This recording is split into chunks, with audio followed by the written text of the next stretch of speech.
Hello, everyone. Welcome to Real Talk. Happy Monday. Happy Monday and it's really the second day of February. Yes, it is. It is, which I cannot believe. I feel like January was really long, but we're already through 1 month of the year. Right? Here we are. Like, no surprise, this happens every year, but Mm. here we are diving in. So, Yes, yes. Happy Black History Month. yes, And it's 100 years of celebrating Black history. which is quite amazing. It is. It is. 100 years ago, it started as Negro Week and then eventually transitioned to Black History Month. But it's been 100 years. I had no idea until I looked it up. And they also have different themes. So the theme, obviously, this year is around 100 years of celebrating Black history, which is amazing. That is amazing. And I know today, like, we have a post that was going out because Black history is our history, Yes, it is. The right? second happened to also be our official Catalyst anniversary. Oh, yes, that too. Okay, hold Or is that on. what you were talking about? Yeah, I was thinking about something different, but that's okay. Hold on. I know I'm going to blow everybody away with this in just a second. Here we go. Yay!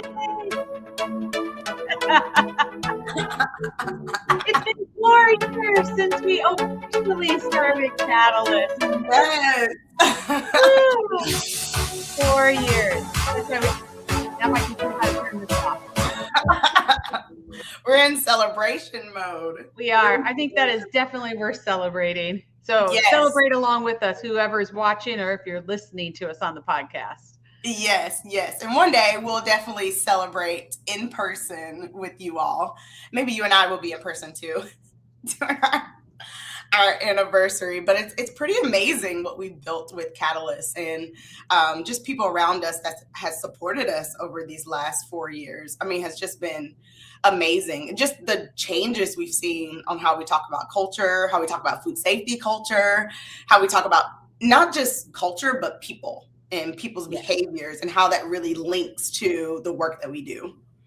We've really, with the people around us, they've helped us move this conversation forward that if we want to change culture, leaders must shift first. Mm-hmm.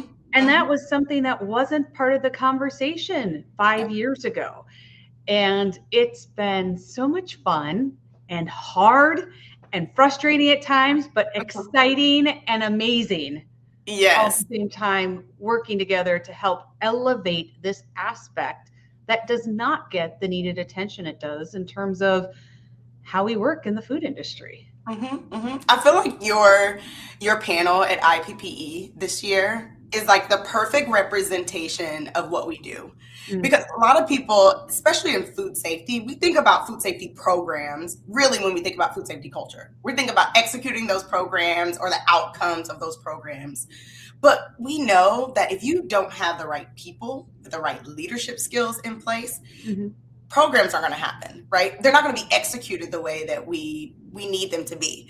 So I love it that you went to IPPE and talked about foreign material and connected that to culture. And that's just, I feel like that's the heart of what we do. We connect these technical aspects to people, to human behaviors, so that you can get the best possible outcomes from your programs, from your Yeah. business. Yeah, I would even raise it a level and say, I love that there's even more conversation around risk management and enterprise risk management. And typically, those are kind of tangent to food safety and quality. And usually it's more businessy related. Right. But I love how part of what we've done, and there's a few others like Brian in the industry, Brian Armentrout, who's also helping elevate this conversation that risk management within an organization, number one, isn't just food safety and quality, and two, is about people. Yes. It's culture, it's leadership. So, Mm-hmm. like Mm-hmm. we just talked about, foreign material on itself, you might have a really great program, but if you can't execute upon it, that's people. Yes. This is the intersection that people are struggling with because you can update your program, you can Six Sigma the heck out of it, you can do all those things, but if you don't people it with it, Right. it's all going to fall apart again. And many times we forget about it because it's, oh, go ahead. Oh no, it's just my soapbox moment, like the passion we have for this. And people forget about it. I think that's a part of the frustration part that might be there, is that we forget that we have people that have their own lives, that are whole beings, right? Trying to manage really programs that they don't know in and out. They just have this very specific part of it. And we forget that they exist, or they're the ones that need to execute it, or that there's going to have some really great days. And then they're also going to have some really bad days, just as a human being. But we need our programs to still be executable, right? They still need to happen. They still need to happen, even if a person doesn't necessarily feel their best that day. Yeah. Yes. Well, if this is your first time coming to Real Talk, well, welcome to Real Talk by Catalyst Food Leaders. This, as you can tell, is where we like to have honest conversations about how to lead people forward in food, because technical expertise won't get you there alone. So I'm Jill, and today's episode is tired of deciding everything or not at all. And in today, right, we're going to dive into that constant drain, which is like decision fatigue. Oh, yes. Or how this lack of authority just feels exhausting. And it feels like there are people who either make all the calls, or we somehow provide them permission to make all the calls. Right. But then yet we have people who we don't allow to make any calls. Yes. Yeah. And so we want to talk about kind of these spaces and understand what this does, how it weighs on us, but more importantly, how do we move forward from it? And many people find themselves in this position almost, I mean, you wake up one day and you're like, wow, like why are these the only people that's making decisions, and these people over here are not making decisions? How do we get here? You can almost just wake up and say, ooh, we are now in this type of culture. And so many people are feeling this way, whether it's other people have to make the decision and you're like, why can't I?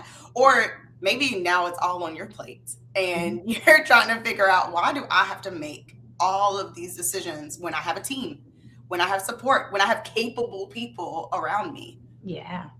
Right. And we've seen teams that are kind of like they're hamstringed by this, where they've either been explicitly told, like, you aren't allowed to make that decision, or implicitly they've gotten this message that they aren't allowed or aren't able to, like you said, with extremely capable people. And you would think, gosh, maybe that would be easy sometimes. I don't have to make any decisions. Whew. Right, I know. Right? Wipe my hands clean of that. And, if I don't have to make decisions, then I'm also not accountable. Right. Yeah, well, you all know that's not that easy. And when you're in a work environment where people can't make decisions, we stall. It's not lean. It's not productive. It's not effective. Yikes. Absolutely. We try to move quickly, but we can't. Right? People feel overworked and burnt out, and words like, I need to empower my people, start coming up. And I'm sure we'll talk about it. I'm sure empowerment will come up in this conversation, because the way that we look at empowerment and the way we try to help people think about it is that it's this transfer of power to someone else. So you can't keep on to the power and empower other people. It's the same with decision making, right? Like, you can't empower someone to make decisions, but still want to be a part of every single part, want to know all the details. At that point, right, just make the decision yourself, right? Versus micromanaging or ultimately holding on to the power when you need to transfer it to someone else. Yeah. And so today we're not going to talk about like all the different types of decision making, but just how this weighs on people. Yeah. Consider that studies show that we make 35,000 decisions a day. Isn't that wild?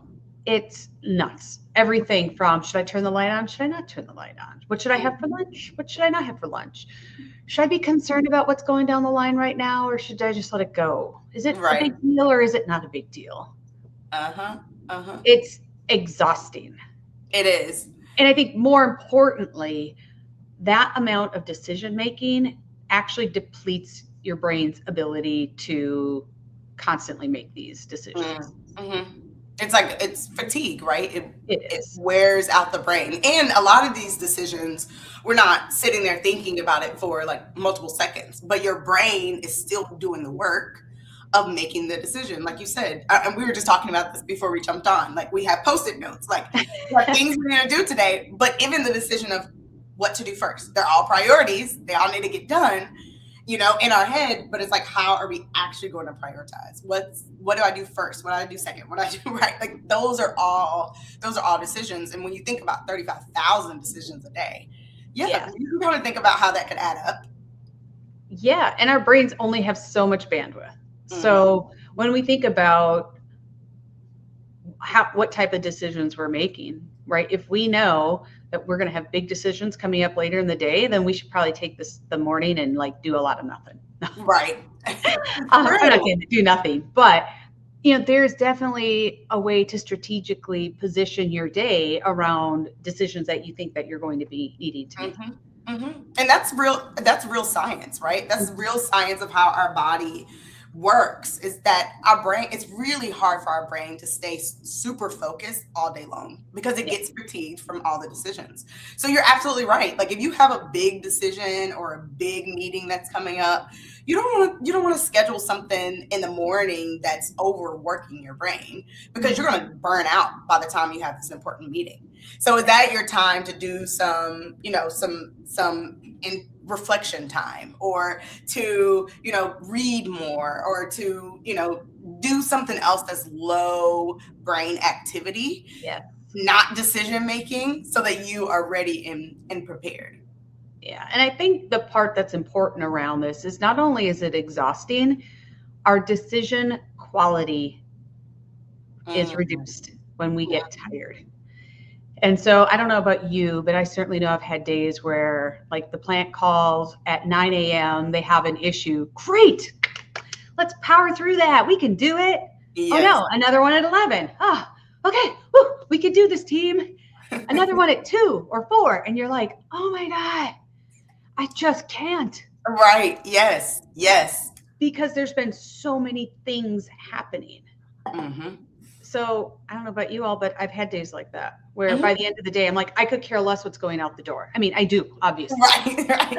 But I am so decision fatigued that by the end of the day, it's like, that's where we need to know who's making decisions, and then also have those strong programs around it, so that we don't create places where our team is getting fatigued because we haven't given them the tools to make decisions. Yes. Your thought process of when you get fatigued just reminds me of, when I was a QE working on the line. When I got fatigued, I would say, just put it on hold. I'll think about it. Let me think about it. Put it on hold. I'll think about it. I'll make a decision by the end of the day. But that was my brain being tired. I needed more time to really think about it. Maybe I need to have different conversations to someone whose brain is working, to say, hey, this is what I'm thinking. Am I ever making the right decision? But it's things like that where now I've kind of bogged down the system of putting product on hold, when if I was not overworked, right, my brain was actually thinking and can make clear decisions, maybe we didn't have to put a product on hold. We could make a decision in that moment. Well, but this goes to kind of the, part of the meat of what we're talking about today, with when you're deciding everything. Studies actually show that it reduces performance by 20 to 30%, because this constant decision making really erodes judgment. Yeah. Even in people who are like, I feel really strong about my morals, ethicals, values, all of these things. Guess what? We all get worn down. Yeah. To different degrees. And so if you think about, if you are the one who feels like you are deciding on everything, like, the quality of your decisions and even your judgment around decisions is going to erode. And we see that in some clients that come to us, right? Because many times when we go into organizations and we help them with their culture, and full on in, or just parts of it, whatever part we're playing, they typically come to us because they're in some type of crisis. They see a crisis either coming, which is like Best case scenario is that it's pre-crisis, right? But many of our clients, right, they're in a moment where it's like we're losing people. We don't have enough staff. People feel, we can't lose the critical people we have. They're in this crisis mode, and we see leaders making decisions that maybe they wouldn't have made those same decisions if things were calmer or they weren't in a whirlwind. They would actually lead differently if they did not have to make these decisions in what I call the whirlwind, where it's like you're kind of just in the whirlwind, and it feels like you have to make decision. And when you talk about that statistics of it reduces performance by 20 to 30%, we see it with leaders because they are in this fatigue state of, wow, I am just tired. I want to work on bigger projects. I want to work, on the innovation we're doing, but I can't because we're here in this chaos, in this crisis. Yeah. Tia, I'm wondering what you think of this, but, I think we're pretty aligned. Like when we see that, we're like, pause. Yes. There is the reason behind all of that. That's where you have to dive in, right? Mm-hmm. Because that's where it's like, is it because we have taken on too much with our workload?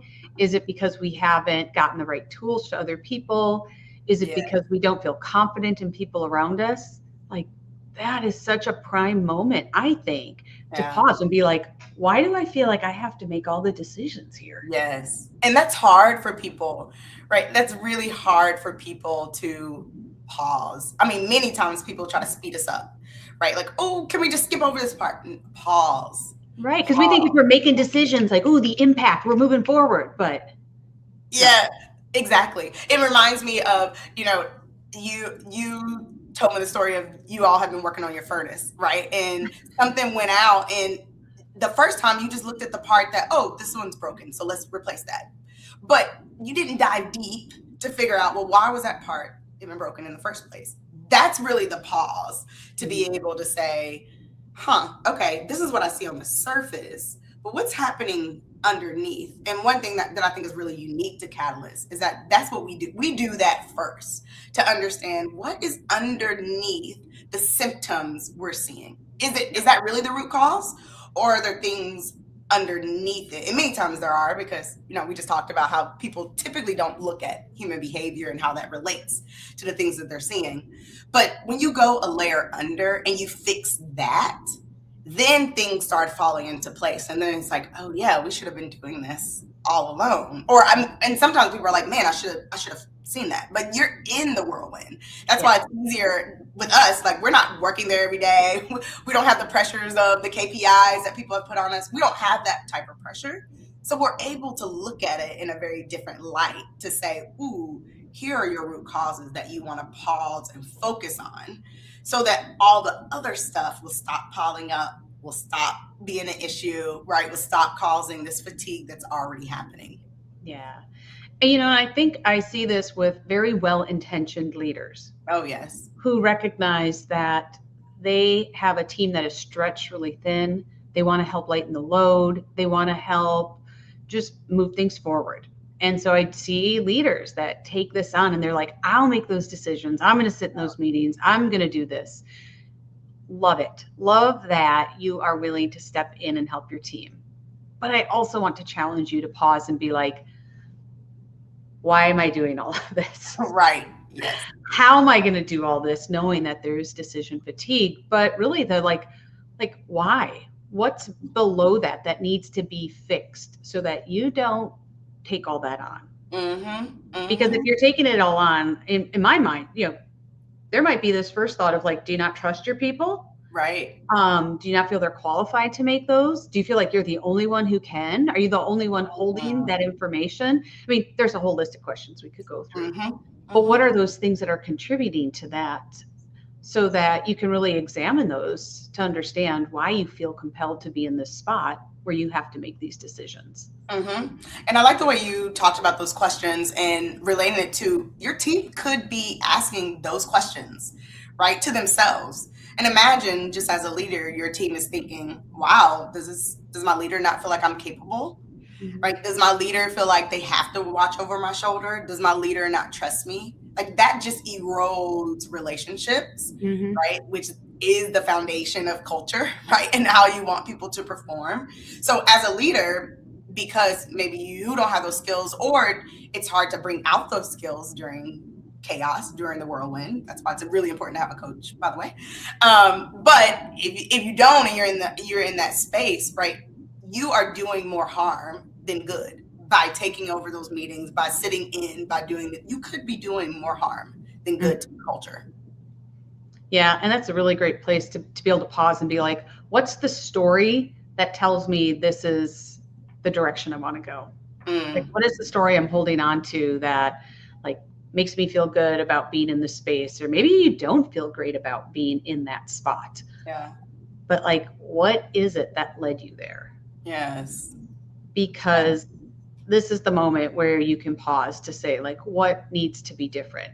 And I think, Tia, like you said, a lot of times that's really hard because we're feeling this pressure of people need this right now. I need to go, go, go. But that is the value. And I know personally from my own experience, like having a coach to be like, I am so overwhelmed right now and I have this, this, and this.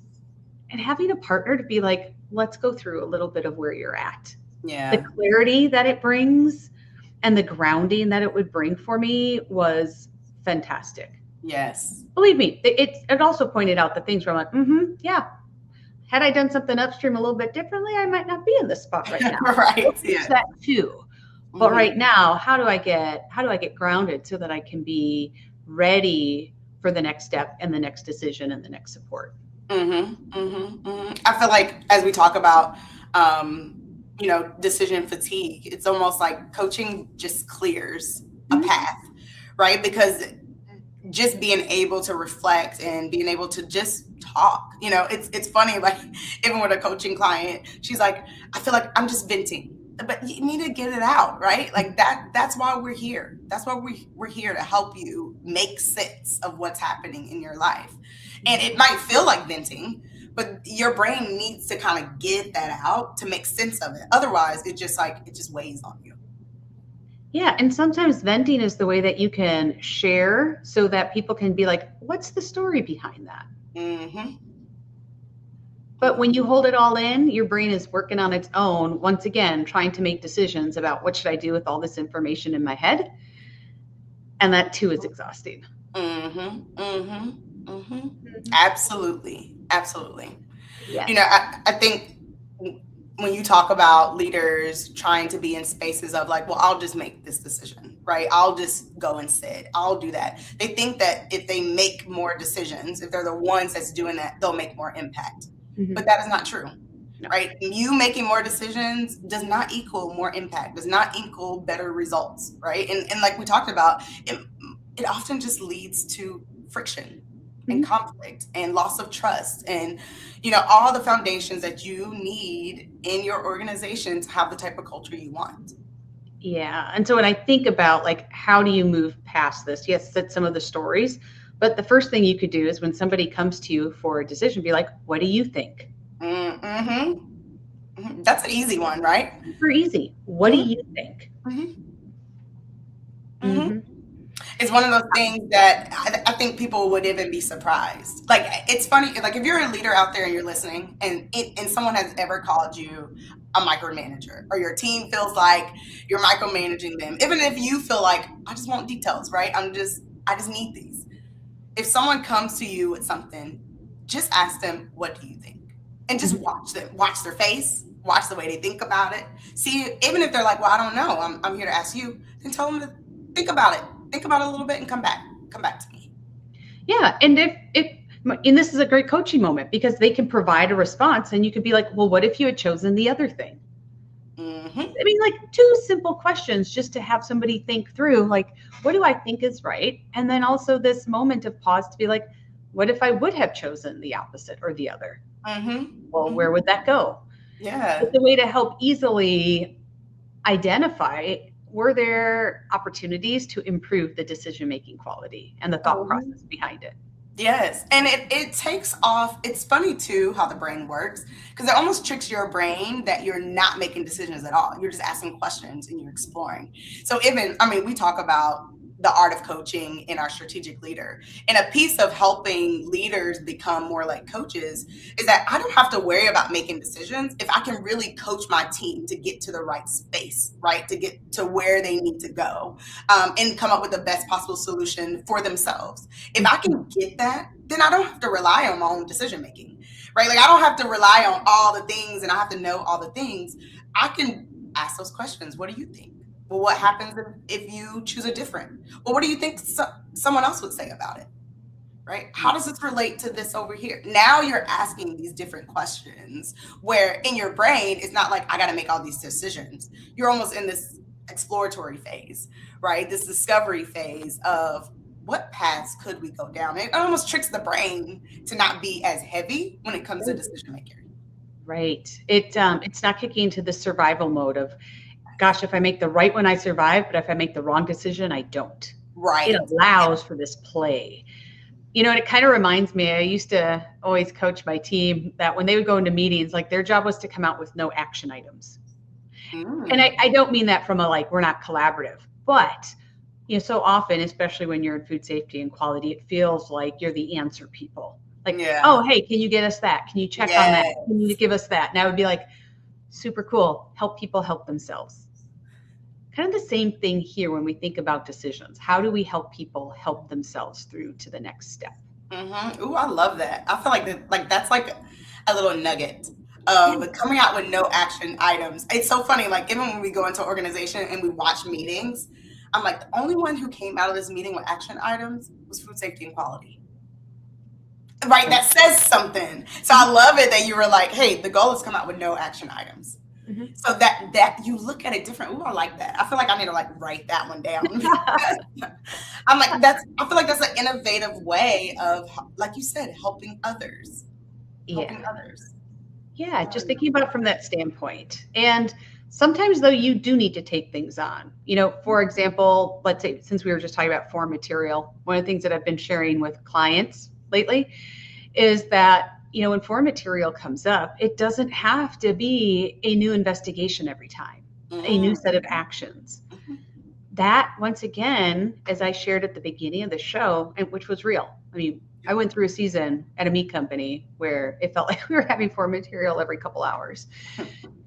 That creates fatigue, but it also pushed us to say we need better tools for our team members. So in those moments, they have much more clear instructions on what to do and where there are actual decision points. Yes. So we made a library of what we called control plans. So when we had a broken belt, we did this. When we had a gasket, we did this. When we had a broken shackle, we did this. When we had this, we did this. Yes.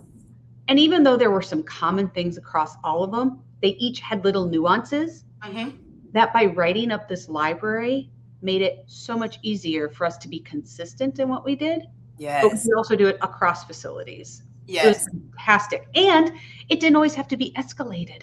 Right. Oh, yes. Man, the bottlenecks that those things create. I love that because, like you said, they're able to just look up what do we do? I mean, when something happens, you're like, oh no, right? Like when you get foreign material, you're like, oh no, what do we do? To have something readily available to say this is what you do in those situations. You don't need your brain to come up with solutions, right? You don't need them to say, should I do this? Should I do that? You already know the path. You already know the approved path to go down. You know when to escalate, when not to escalate. It's like really having this authority to make decisions at the point of action, right? It's at the point of action. I feel like decisions that are being made farther away from the point of action, I feel like those are heavy. I feel like those are heavier. They are, but I also think it's in the same vein of this is why we have recall plans. This is why we practice trace events. This is why we have a crisis plan, right? Those are intended so we don't have to make so many decisions all the time. Right. We already have a plan. And I know those are kind of like the bigger overarching things, but you can apply those same concepts to the things that you encounter maybe every month, every week, every day. We used to tell our team before going through an audit, all of what to do, just like your control plans, were written on the line. And so we would go around and say, hey, when your metal detection fails, because it's going to fail, when an auditor is here, what do you do? Right? And if you forget, and they typically say, this is what we do. We call the lab, we stop the line, whatever it happens to be. And then I say, well, if you get flustered and you cannot remember that, what do you do?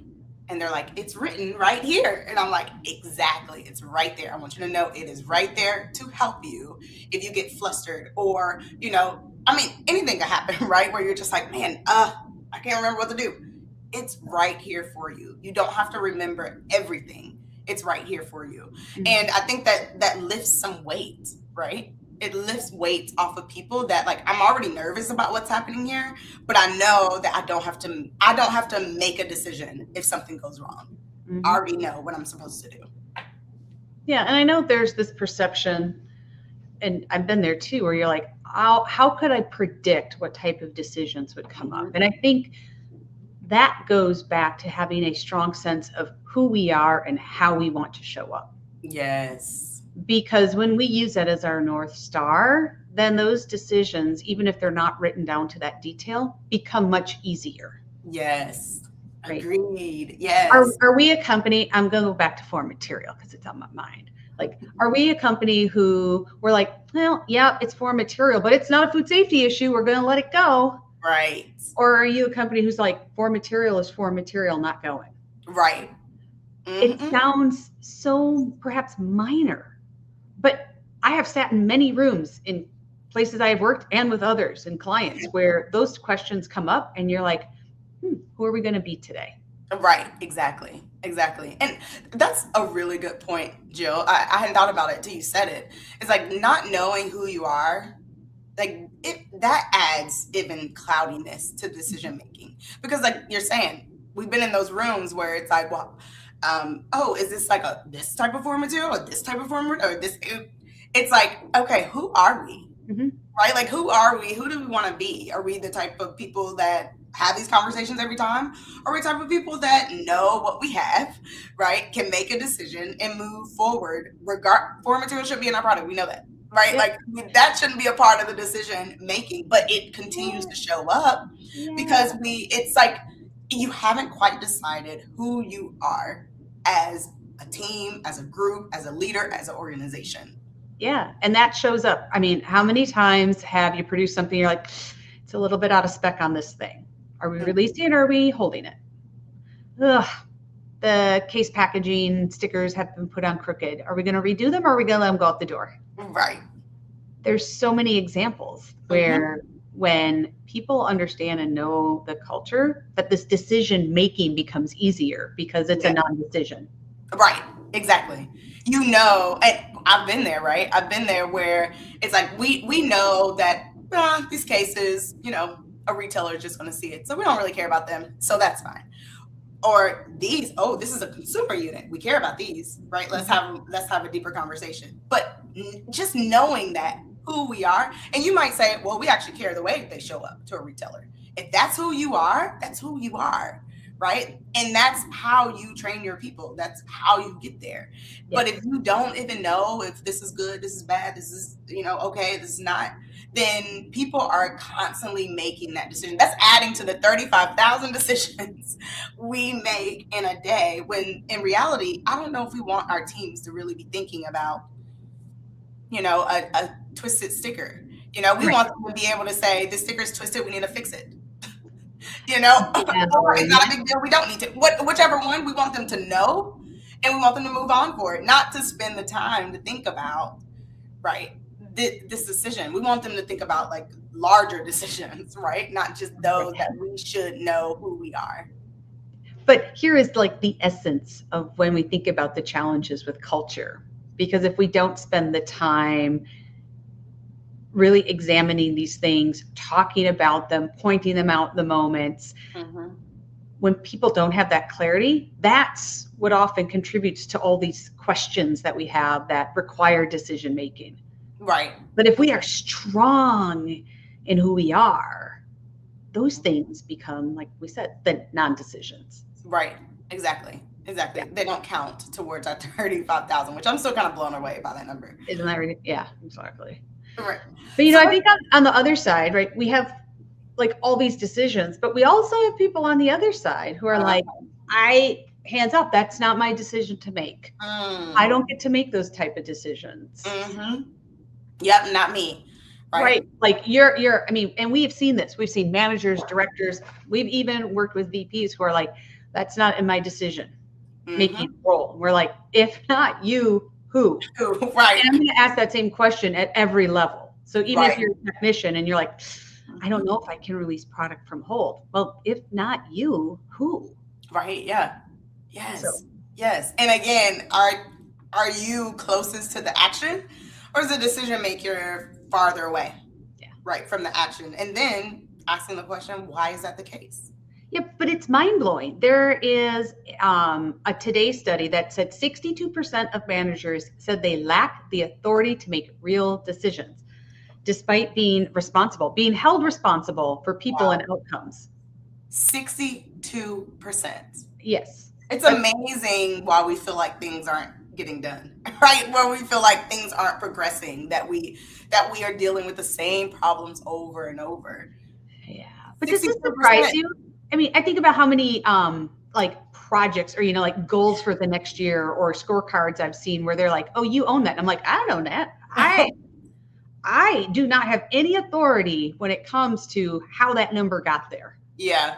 And you're right. When you think about it, it's not surprising, because we run into that where, like you said, it's on your plate, your name is beside it, but really you have no real authority around it. And then, or the other side of the person who does have the authority is giving it away, right? Is sort of saying, well, we can't do it, or I don't have a person for that, or I think it should be you because, and it's like, you are the authority in this and you want to be involved, but you don't necessarily want to make the decision. Like that makes me think about, when we talk about like what's under the surface, what's really going on within the organization, that the person who clearly is a decision maker should have the authority, right? Or the decision maker shouldn't have the authority. The authority should be with the person who should be making the decision, right? I'm following you on that around there. Like when that is off, you have to look underneath. Why is this organization, why do people give up their authority, right? And say, no, I'm not the one to make the decision. I want Jill to do it, even though she has no decision-making authority here. Like, why is that the case? What do we celebrate here and reward? How do we recommend? Like I start thinking about those things around culture when those things are not aligned. Yeah, well, clearly my judgy Jill is going to come out and be like, that probably means it's a culture of blame. Yes. Right? If I am unwilling or uneasy or uncertain about stepping in a role to make decisions, it's probably because I've seen what happens to people who've made decisions that somebody thought weren't appropriate. Bingo. Right? And that outcome, I'm like, as far away as I can be from that. But wow. When I see 62%, I think, wow, I'm surprised it's actually not higher.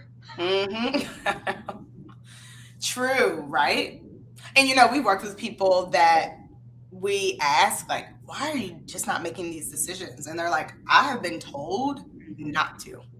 And what's funny though is when people say this, been told by who? Well, that person is gone, that person's been gone, or that person, right? But it still lingers within the culture of, I was told not to do this. I have the email, or I remember the conversation, I have the notes. I was told not to do that, so I won't. I will do nothing. Ooh, one of my favorites is, that's above my pay grade. Right. There definitely are things where you're like, that's not for a frontline team member to make that decision. Right. We have not provided them the tools and everything to do that. But when somebody says that, I think, what is the story behind that? Because that's a pretty loaded response. It is. It is. Like you said, something else is going on in the culture that having people, first of all, connect pay grade with decision making, especially in a moment that someone's asking them about decisions, right? Because they've said, nope, not me. That's above me. I'm not going to get involved with that. Like it gets you thinking about what's really happening in the culture. And like you said, who has made those decisions before and how was that handled? Yeah, and I think it also goes to when we think about job descriptions, often they are just the Mhm. fluffy, flowery, responsible for, but they often lack the clarity on where does decision making begin and end? Yeah. Like, where is that authority? And that is a really important aspect of anyone's role. Hmm. Hmm. Versus like job descriptions, we see they're just so overarching Yeah. that really, I mean, all 5 job descriptions says we're responsible for operations of this area. But who is making the decisions, right? Who really has the authority and what part of operations do I own? And right now we just assume because of title and that type of stuff being in industry. But when you run into someone that's never done this role before or haven't led in your organization or is just new to that role, have been promoted up and now they know, right? They're in a different space and they don't know how to make decisions at this level. Like we haven't given them the tools to be able to be successful in their role. Right. And I wonder how this even plays in because even when it comes to one accountability for, let's say, a program, I think about I'm responsible for training. Well, good. Mm-hmm. Then that means, does that mean I have the authority to be specific on like how I think it should look, on how it should be implemented, on the tools that I'm going to use? Or Mm-hmm. does it just mean I'm responsible to make sure people know? Like Right. this decision making is so important. And not only from a process standpoint, but also budget. Mm-hmm. Oh, that's I important. That's can't a big one. imagine. I'm always amazed at how many people are like, I'm in a manager director role and I have no authority to spend within this organization. Like not to spend. Mm-hmm. Isn't And that I wild? do that because it's, well, then how do you get the tools that you need to be able to do your role? Mm-hmm. And whether Mm-hmm. that's, well, gosh, I need more pens, I'm gonna make it up, versus I want to do show appreciation to a team member for going above and beyond on something. Like, Mm-hmm. but that extends all the way out to like, do I have authority to bring in a software system that will Right. revolutionize how we're doing our work today? Like Mm-hmm. these authority levels are really important. It is. It is. And it's so important. I feel like that this actually might be a really good real talk topic in the future is really thinking about like this decision maker and especially when it comes to like what you're saying around new equipment or and I say that as a real talk topic because it really is indicative of your culture, right? Organizations that have very strong cultures, it is clear on where does the money sit, who has the authority to spend the money, right? And who needs to be a part of that conversation. That is clear.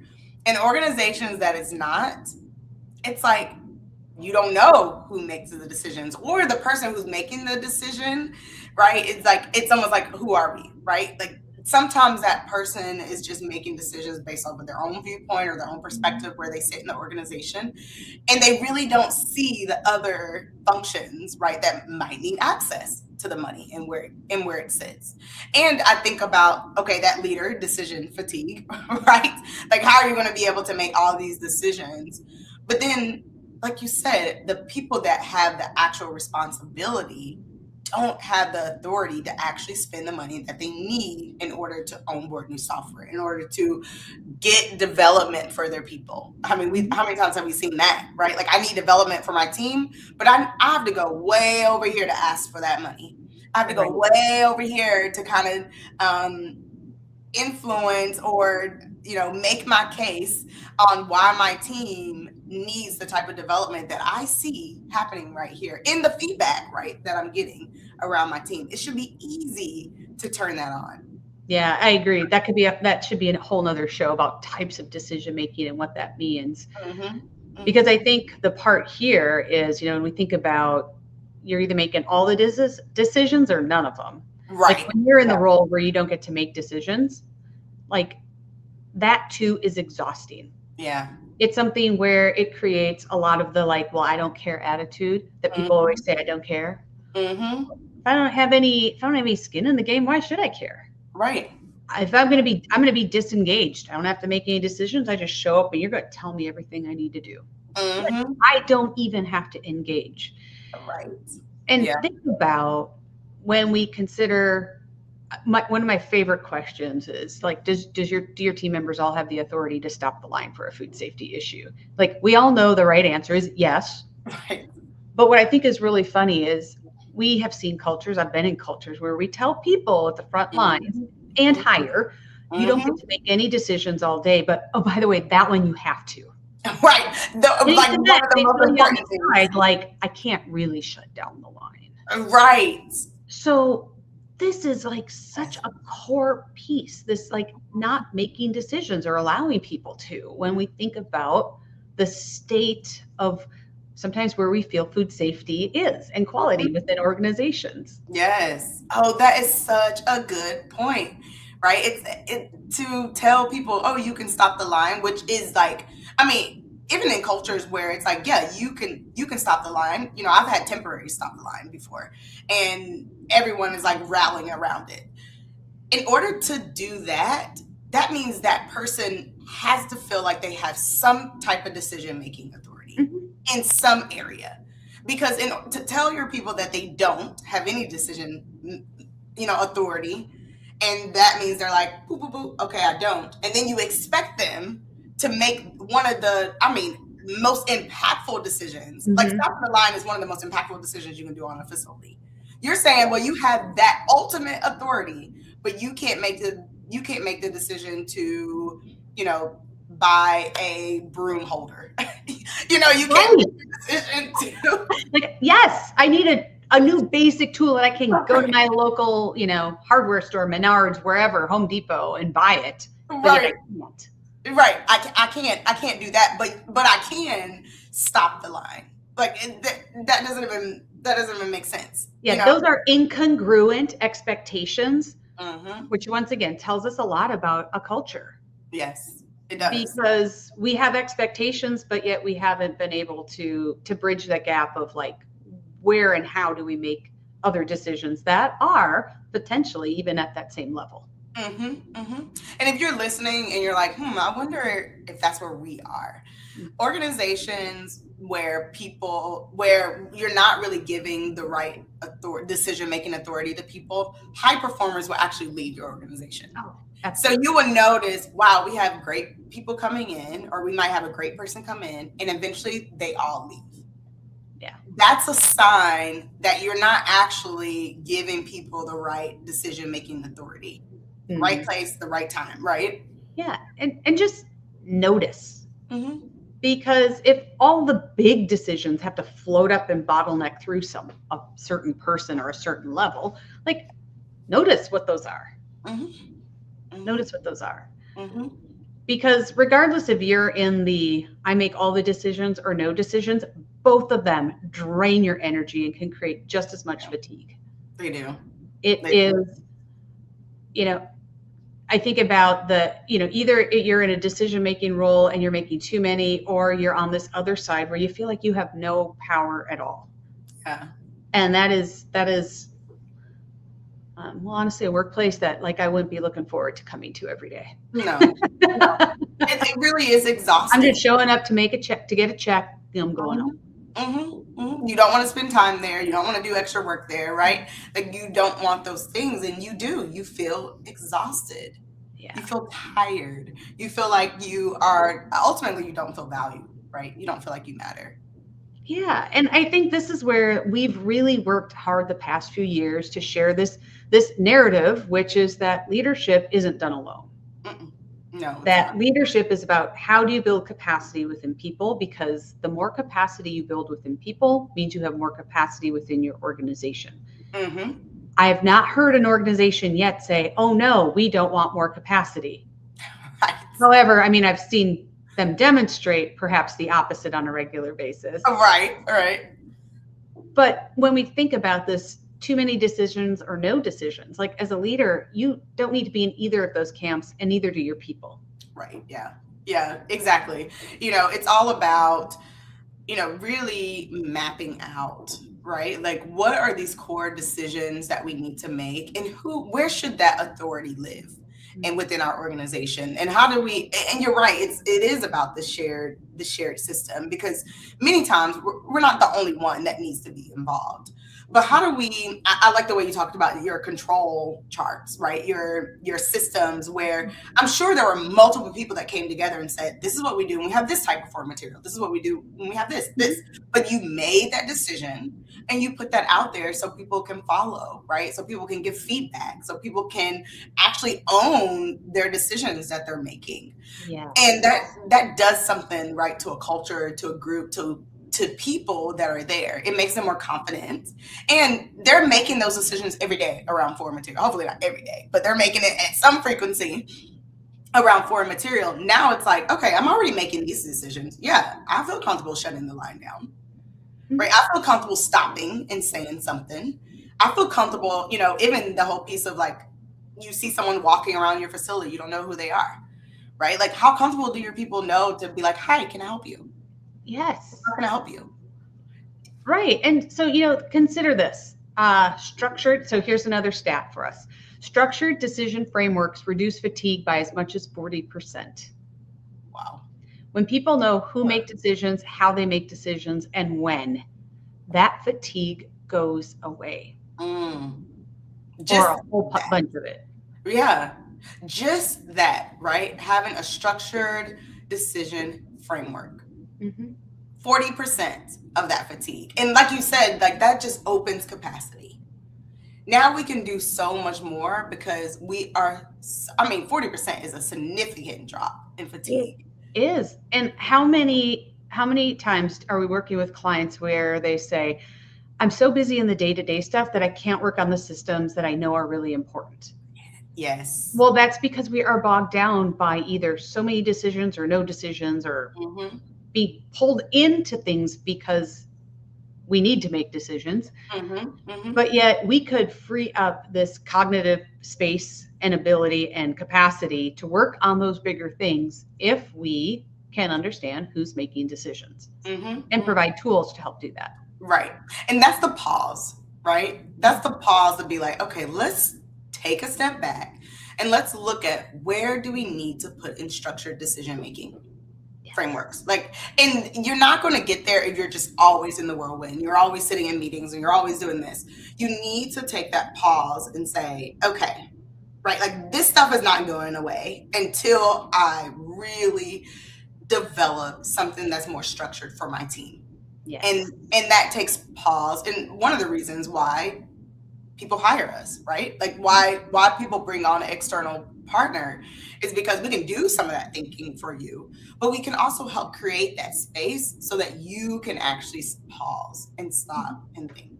No matter, your brain might be saying, oh, I have all this other stuff, but we help you say you need to pause, right? And this is 40%. You are able to reduce 40% of fatigue if you just do these steps. Amazing.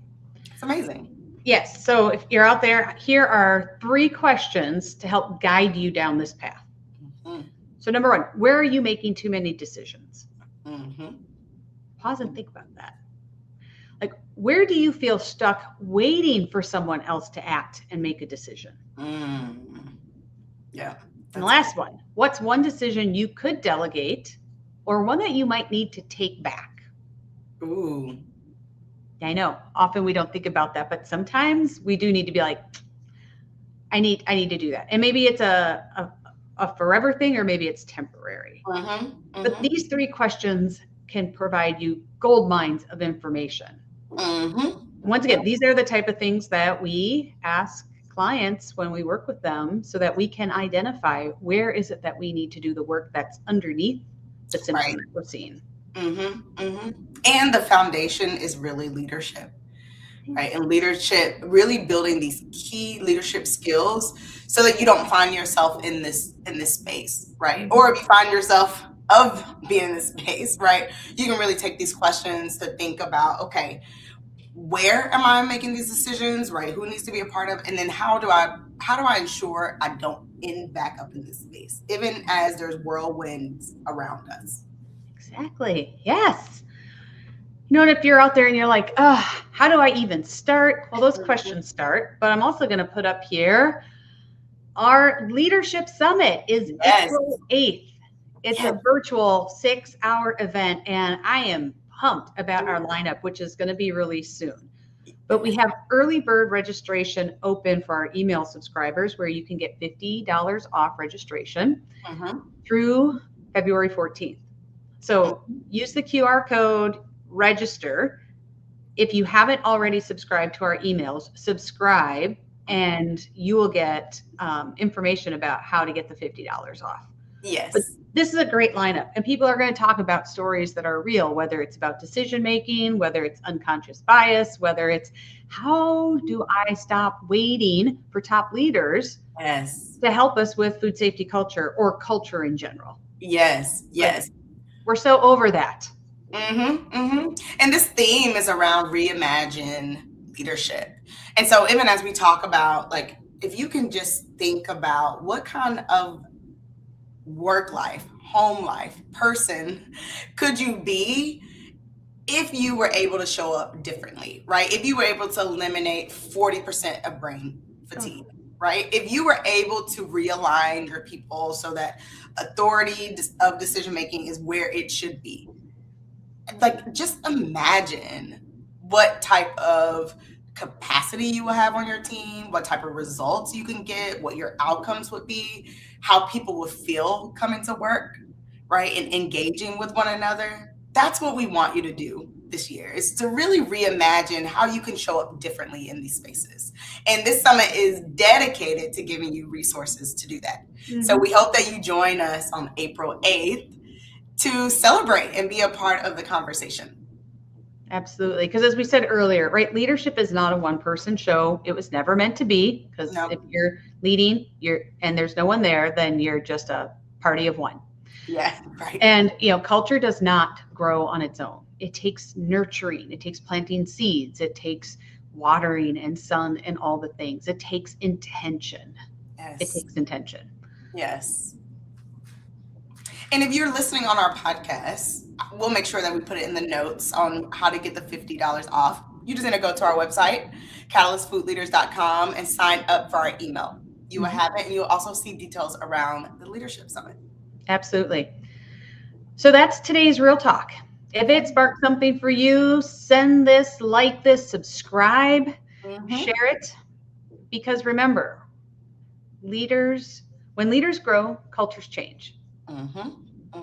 And with that, I'm sure we'll talk to you throughout the week, but we will see you live again next Monday. Have a good week. Bye, everyone.